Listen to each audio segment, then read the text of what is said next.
Okay, so I just got my monthly shipment of fresh roasted purity coffee in, and I wanted to go over how I store the beans to ensure that they stay fresh and nutritious. You may not know, but coffee beans contain oils in them, and those oils can go rancid when they're exposed to oxygen. So the idea is, how do you avoid as much oxygen as possible? And you don't necessarily have to do what I'm doing to purity coffee beans, because they do nitrogen flush these bags. But if you're getting coffee that isn't nitrogen flushed, you're definitely going to want to do this type of storage.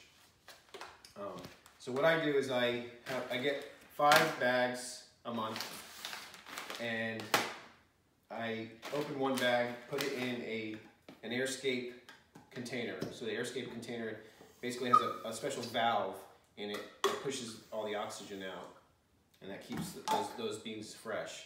And then the 4 other bags, what I'll do is I'll put them in a Ziploc bag. So I'll put 2 bags in, squeeze as much air out as possible, and then zip it up and put it in the freezer. And that keeps those beans as fresh as possible, and it maintains all the nutrients that are found in those beans also.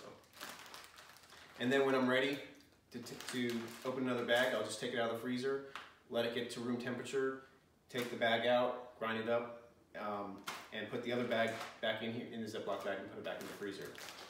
Now, the one thing I do want to point out is that you want to look for the best buy date or roast date on all coffee bags.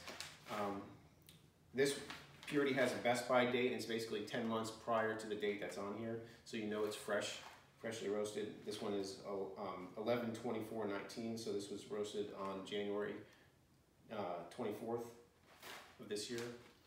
And that's it. That's how I store my beans to ensure that they stay fresh and they stay nutritious. Thanks.